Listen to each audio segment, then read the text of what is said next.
ನಿರ್ದೇಶಕರಿಗೆ ಎಷ್ಟು ಚೆನ್ನಾಗಿ ಮಾತಾಡಿದ್ರಲ್ಲ, ನಿರ್ದೇಶಕರು ತುಂಬ ಚೆನ್ನಾಗಿ ಮಾತಾಡಿದ್ರು. ನಾವು ಈ ಸಿನಿಮಾದ ಹಿನ್ನೆಲೆ ಸಂಗೀತ ಮಾಡುವಾಗ ನನ್ನ ಜೊತೆ ಇದ್ದವರು ನಾಗರಾಜ್ ಮತ್ತು ಶೆಲ್ವಕುಮಾರ್ ಕುಟ್ಟಿಯವರು.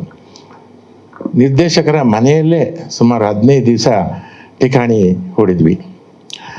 ಆಗ ನಮಗೆ ಎಷ್ಟು ಚೆನ್ನಾಗಿ ಆದರಾತಿಥ್ಯ, ಬಗೆ ಬಗೆಯ ಊಟ ತಿಂಡಿ ಎಲ್ಲ ಮಾಡಿಕೊಟ್ಟಂಥವರು ನಿರ್ಮಾಪಕರಲ್ಲಿ ಒಬ್ಬರಾದಂತಹ ಕುಸುಮ ಅವರು.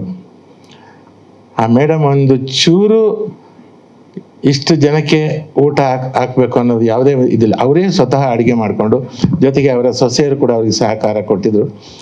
ಅವರೆಲ್ಲ ನಮ್ಮನ್ನು 15 ದಿವಸ ಒಳ್ಳೆ ರೀತಿಯ ಊಟ ಹಾಕಿ ನಾವೆಲ್ಲ ದಪ್ಪಗಾಗೋ ಥರ ಮಾಡಿಬಿಟ್ರು. ಚೆನ್ನಾಗಿ ತಿಂದು ಒಂದು ಒಳ್ಳೆಯ ಅನುಭವ ಅದು.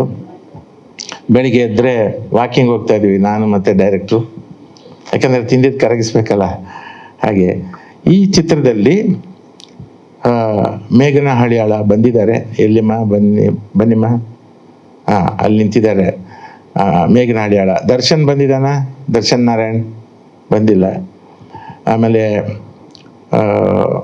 ಚೇತನ್ ನಾಯಕ್ ತುಂಬ ಸಿನಿಮಾಗಳಿಗೆ ಹಾಡ್ತಾ ಇರ್ತಾನೆ, ಕನ್ನಡದಲ್ಲಿ ತುಂಬ ಹಾಡಿದ್ದಾನೆ, ಆದರೆ ಇನ್ನೂ ಸರಿಯಾಗಿ ಗುರುತಿಸಲಿಲ್ಲ ಯಾರು.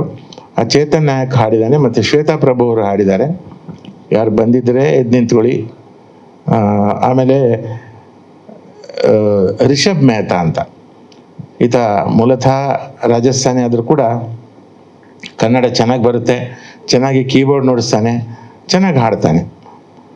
ಹೀಗಾಗಿ ನಾವು ಏನು ಮಾಡಿದ್ವಿ, ಎಲ್ಲ ಇಲ್ಲಿಯ ಸ್ಥಳೀಯ ಗಾಯಕರನ್ನೇ ನಾವು ಇದರಲ್ಲಿ ಹಾಡಿಸಿದ್ವಿ. ಆಮೇಲೆ ಈ ವೀರಗಾಸೆಯ ಹಾಡುವಾಗ ನನಗೆ ಅನಿಸಿದ್ದು ನಮ್ಮ ವಿಷ್ಣು ರಾಮನ್ ಅವರು. ಭಾಳ ವರ್ಷಗಳಿಂದ ಕನ್ನಡ ಚಿತ್ರರಂಗದಲ್ಲಿ SPB ಅವರ ರೀತಿಯಲ್ಲಿ ಹಾಡ್ತಾ, ಸ್ವತಃ ಬೇರೆ ಚಿತ್ರಗಳಿಗೆ ಅವ್ರದ್ದೇ ಒಂದು ಧ್ವನಿಯಲ್ಲಿ ಹಾಡ್ತಾ ಇದ್ದಂತಹ ಎಲ್ಲರಿಗೂ ಗೊತ್ತು. ವಿಷ್ಣು ರಾಮನ್ ಅಂದರೆ ಎಲ್ಲರಿಗೂ ಗೊತ್ತು. ಅವರು ಇದರಲ್ಲಿ ಹಾಡಿದ್ದಾರೆ. ಹೀಗೆ ಗಾಯಕಿಯರೆಲ್ಲ ಬಳಗ ನಮ್ಮ ಕನ್ನಡದವ್ರದ್ದೇ ಆಗಿದೆ. ಹಾಗೆ ಕೆಲಸ ಮಾಡ್ತಾ ನಮಗೆ ನನ್ನ ಮೇಲೆ ನಮ್ಮ ಡೈರೆಕ್ಟರ್ ದೃಷ್ಟಿ ಏನೋ ಬಿತ್ತು. ಇವ್ನಿಗೆ ಏನಾದ್ರು ಸುಮ್ಮನೆ ಮಾಡಬಾರ್ದು, ಇವನಿಗೆ ಆ್ಯಕ್ಟಿಂಗ್ ಅನ್ನೋದು ವಿಶೇಷವಾಗಿ ಕೊಡಬೇಕು ಅಂತ ನನಗೊಂದು ವಿಶೇಷ ಗೆಟಪ್ ಕೊಟ್ಟರು. ನಾನು ಫೋಟೋ ನೋಡಿದಾಗ ನನ್ನ ಗುರುತು ನನಗೆ ಸಿಗಲಿಲ್ಲ. ಆ ಥರದ್ದು ಗೆಟಪ್ ಕೊಟ್ಟರು. ಅದಕ್ಕೆ ಸಾಧ್ಯ ಆದಷ್ಟು ಪ್ರಯತ್ನಪಟ್ಟು, ಇನ್ನೊಂದು ಏನಂದರೆ ಡೈರೆಕ್ಟ್ರು ಏನು ಹೇಳಿಕೊಟ್ರು ಅದೇ ಥರ ಮಾಡಿದ್ದೀನಿ. ಅದೇನಾದ್ರು ಚೆನ್ನಾಗಿಲ್ಲ ಅಂದರೆ ಡೈರೆಕ್ಟ್ರ್ ಆದರೆ ಹಾಗಾಗಿಲ್ಲ. ಅವರು ತುಂಬ ಚೆನ್ನಾಗಿ, ಆಮೇಲೆ ಸ್ವತಃ ಡೈರೆಕ್ಟ್ರು ಒಂದು ಪಾತ್ರ ಮಾಡಿದ್ದಾರೆ, ಅದು ಕೂಡ ತುಂಬ ಚೆನ್ನಾಗಿ ಮಾಡಿದ್ದಾರೆ. ಒಬ್ಬ ಋಷಿಯ ಪಾತ್ರ ಮಾಡಿದ್ದಾರೆ ಅವರು, ಅವ್ರದ್ದು ಕೂಡ ಗುರುತು ಸಿಗಲ್ಲ. ಹೀಗೆ ನಾವು ಇದರಲ್ಲಿ ಏನಾದರೂ ವಿಶೇಷವಾಗಿ ಮಾಡಬೇಕು ಅಂತ ಡೈರೆಕ್ಟರ್ ಒಂದು ತುಡಿತ. ಇನ್ನೊಂದು ಡೈರೆಕ್ಟ್ರದ್ದು ಮತ್ತು ನಂದು ಪರಿಚಯ ಹೇಳಬೇಕು ಅಂತಂದರೆ, ನಾನು ಕಾಶಿನಾಥ್ ಸರ್ಗೆ ಅಸಿಸ್ಟೆಂಟಾಗಿ ಕೆಲಸ ಮಾಡ್ತಿದ್ದಾಗ ನಮಗೆ ಪರ್ಮನೆಂಟಾಗಿ ಫೋಟೋಗ್ರಾಫರು ವಾಲಿ ಸಜ್ಜನರಾವ್ ಸರ್ಕಲಲ್ಲಿ, ನಿಮಗೆ ಹೆಚ್ಚಿನವರಿಗೆ ಗೊತ್ತಿರಲಿಕ್ಕಿಲ್ಲ, ಅಲ್ಲಿ ಸಜ್ಜನರಾವ್ ಸರ್ಕಲಲ್ಲಿ ವಾಲಿ ಸ್ಟುಡಿಯೋ ಅಂದರೆ ಫೇಮಸ್ಸು. ನಮ್ಮದು ಅಡ್ಡ ಅದು. ಕಾಶಿ ಶಿಷ್ಯರೆಲ್ಲ ಹೋಗಿ ಅಲ್ಲಿ ಕೂತ್ಕೊಂಡು, ಯಾಕಂದರೆ ಅವರು ಫೋಟೋ ಪ್ರಿಂಟ್ ಹಾಕೋದು ಲೇಟು, ನಾವು ಹೋಗಿ ಕಾಯಬೇಕು, ದಿನಗಟ್ಟಲೆ ಕಾಯಬೇಕು. ಆಗ ಒಂದು ಚಿಕ್ಕ ಹುಡುಗ ಅಲ್ಲಿ ಆ ನೆಗೆಟಿವ್ನ ಕ್ಲೀನ್ ಮಾಡೋದು, ಆಗೆಲ್ಲ ನೆಗೆಟಿವನ್ನ ಒಂದು ಸೊಲ್ಯೂಷನಲ್ಲಿ ಹಾಕಿ ಕ್ಲೀನ್ ಮಾಡ್ತಾರೆ, ಅದಕ್ಕೊಂದು ಅಸಿಸ್ಟೆಂಟು. ಆ ಹುಡುಗನೇ ಈ ನಮ್ಮ ವಸಂತ್ ಕುಮಾರ್ ಅವರು ಇವತ್ತು ನಿರ್ದೇಶಕರಾಗಿ ಈ ಚಿತ್ರ ಮಾಡ್ತಿರೋದು ನನಗೆ ಬಹಳ ಖುಷಿಯಾಗಿದೆ. ನಮ್ದು ಆ ಥರ ಸಂಬಂಧಗಳು, ಹಳೆ ಸಂಬಂಧಗಳು. ಆಮೇಲೆ ನಿರ್ಮಾಪಕರನ್ನು ನಾನು ನವರತ್ನಗಳು ಅಂತ ಕರಿತೀನಿ. ಯಾಕಂದರೆ ನವರತ್ನ ಅಂದರೆ ಅದು ಬಹಳ ಶ್ರೇಷ್ಠವಾದ್ದು. ಇವರು ಹೇಗಿರ್ತಿದ್ರು ಅಂದರೆ, ಇವ್ರು ಆ್ಯಕ್ಚುಲಿ ಲ್ಯಾಂಡ್ ಲಾರ್ಡ್ಸ್ ಎಲ್ಲ ಶ್ರೀಮಂತಿಕೆಯಿಂದ ಪೋಸ್ಗಳೆಲ್ಲ ಕೊಟ್ಕೊಂಡು ಇರ್ಬೋದಾಗಿತ್ತು. ಅದು ಏನೂ ಇಲ್ಲ, ಭಾಳ ಡೌನ್ ಟು ಅರ್ತ್, ಭಾಳ ಸಹಜವಾಗಿ ನಾವು ಕೆಲಸ ಮಾಡ್ತಿದ್ದಾಗ ಬಂದು ನೋಡೋರು, ನೋಡ್ಬಿಟ್ಟು ಖುಷಿ ಪಟ್ಕೊಂಡು ಹೋಗೋರು. ಯಾವುದೇ ಒಂದು ರೀತಿಯ ನಮಗೆ ತೊಂದರೆ ಕೊಟ್ಟಿಲ್ಲ, ನಮಗೆ ಬೇಕಾದ್ದನ್ನು ಕೊಟ್ಟಿದ್ದಾರೆ. ನಾವು ಮ್ಯೂಸಿಕ್ ಮಾಡುವಾಗಲೂ ನಮ್ಗೆ ಬೇಕಾದ ಇದು ಕೊಟ್ಟಿದ್ದಾರೆ, ಸಹಕಾರ ಕೊಟ್ಟಿದ್ದಾರೆ, ಶೂಟಿಂಗಲ್ಲೂ ಸಹಕಾರ ಕೊಟ್ಟಿದ್ದಾರೆ. ಹಾಗಾಗಿ ಇವರು ನವರತ್ನಗಳು. ಒಂದು ವೇಳೆ ಕೆಲವು ಸಿನಿಮಾದಲ್ಲಿ ಪ್ರೊಡ್ಯೂಸರ್ಸ್ ಯಾವಾಗಲೂ ಕಿರಿಕು ಮಾಡ್ತಾ ಇರ್ತಾರೆ. ಹಾಗಿದ್ದಾಗ ಏನು ಕರಿಬೋದು ಅಂದರೆ ನವಗ್ರಹಗಳು ಅಂತ ಕರಿಬೋದು. ಆದರೆ ಇವ್ರು ಯಾರು ನವಗ್ರಹಗಳಲ್ಲ, ನವರತ್ನಗಳು. ಇಂಥ ನಿರ್ಮಾಪಕರು ನಮಗೆ ಸಿಕ್ಕಿರೋದು ನಮ್ಮ ಪುಣ್ಯ.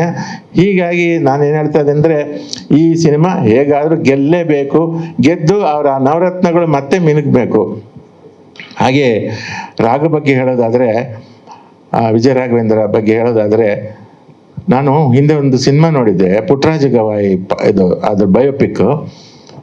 ಪುಟ್ಟರಾಜ್ ಗವಾಯಿ ಡಿಟೋ, ಅಲ್ಲಿ ನೋಡೋದು ಬೇಡ, ಇಲ್ಲಿ ರಾಘು ನೋಡೋದು ಸಾಕು, ಅದೇ ಥರ ಆ್ಯಕ್ಟ್ ಮಾಡಿದರು ಅವರು. ಅಂಥ ಅಮೋಘವಾದ ನಟ. ಇವತ್ತು ಬರ್ತಾ ಇರುವಾಗ ಈ ಥರ ಮೊಟ್ಟೆ ಹೊಡ್ಸ್ಕೊಂಡು ಬಂದಾಗ ನಾನು ಕೇಳಿದೆ, ಇದು ಯಾವ ಪಾತ್ರ ಮಾಡಿದೆ ಅಂತ. ಎಲ್ಲ ತಿರುಪ್ತಿಗೆ ಹೋಗಿದ್ದೆ ಅಂತ ಅಂದ. ಯಾಕಂದರೆ ಆತ ಒಂದು ಪಾತ್ರ ಕೊಟ್ಟರೆ ಅದರೊಳಗಡೆ ಇನ್ವಾಲ್ವ್ ಆಗಿ ಅದೇ ಆಗುವಂಥ ಒಂದು ಕಲಾವಿದ. ಹಾಗಾಗಿ ವಿಜಯ ರಾಘವೇಂದ್ರ ಬಗ್ಗೆ ಒಂದು ತುಂಬ ನನ್ನ ಪ್ರೀತಿಯ ಹುಡುಗ ಆತ. ಆಮೇಲೆ ಹುಡುಗಿ ಪ್ರಿಯಾಂಕಾ ಕೂಡ ತುಂಬ ಚೆನ್ನಾಗಿ ಆ್ಯಕ್ಟ್ ಮಾಡಿದ್ದಾರೆ ಇದರಲ್ಲಿ. ಎಲ್ಲ ಕಲಾವಿದರು ಚೆನ್ನಾಗಿ ಮಾಡಿದ್ದಾರೆ. ಆಮೇಲೆ ನುರಿತ ಕಲಾವಿದರು. ಹಾಗಾಗಿ ನಿರ್ದೇಶಕರಿಗೆ ಸ್ವಲ್ಪ ಶ್ರಮ ಕಡಿಮೆ ಆಯಿತು. ಆದರೆ ಅವ್ರು ಹೇಳ್ಕೊಟ್ಟದನ್ನೆಲ್ಲ ನಾವೆಲ್ಲ ಮಾಡಿದ್ವಿ, ಚಾಚು ತಪ್ಪದೆ ಮಾಡಿದ್ವಿ, ನ್ಯಾಯ ಸಲ್ಲಿಸೋದಕ್ಕೆ ಪ್ರಯತ್ನ ಮಾಡಿದ್ವಿ. ಇನ್ನು ಮುಂದೆ ಉಳಿದಿದ್ದು ನಿಮ್ಮ ಕೈಲಿದೆ. ಎಲ್ಲ ಪತ್ರಕರ್ತ ಮಿತ್ರರು ನಮಗೆ ಇದನ್ನು ಒಂದು ಬೂಸ್ಟ್ ಮಾಡಿ ಈ ಸಿನಿಮಾನ ಕೊಡಬೇಕು. ಮತ್ತು ಕರ್ನಾಟಕದ ಜನತೆ ಕೂಡ ಸಾಕಷ್ಟು ಸಿನಿಮಾಗಳು ಬರ್ತಾ ಇದ್ದಾವೆ, ಅದರಲ್ಲಿ ಇದೊಂದು ಬೇರೆಯೇ ಸಿನಿಮಾ ಅಂತ ಒಂದು ತಿಳ್ಕೊಂಡು ಈ ಚಿತ್ರವನ್ನು ಗೆಲ್ಲಿಸಿ, ಈ ನವರತ್ನಗಳು ಗೆಲ್ಲಬೇಕು, ನಿರ್ದೇಶಕ ವಸಂತ್ ಕುಮಾರ್ ಅವರು ಗೆಲ್ಲಬೇಕು. ಇವರೆಲ್ಲ ಗೆದ್ದರೆ ನಾವು ಗೆದ್ದ ಹಾಗೆ. ಯಾಕಂದರೆ ಒಂದು ಎಂಜಿನ್ ಹೋಗ್ತಾ ಇದ್ರೆ ಬೋಗಿಗಳು ಅದರ ಹಿಂದೆನೇ ಹೋಗ್ತವೆ. ಹಾಗೆ ನಾವೆಲ್ಲ ಬೋಗಿಗಳು, ನಾವು ಭೋಗಿಗಳು ಆಗಬೇಕು. ಹಾಗೆ ನಿರ್ಮಾಪಕರು ಭೋಗಿಗಳಾಗಬೇಕು ಈ ಚಿತ್ರದಲ್ಲಿ ಗೆದ್ದು. ಇನ್ನು ಜಾಸ್ತಿ ಮಾತಾಡಲ್ಲ, ಯಾಕಂದರೆ ಊಟ ಸಮಯ ಆಗ್ತಾ ಬಂದಿದೆ. ಧನ್ಯವಾದಗಳು. Thank you V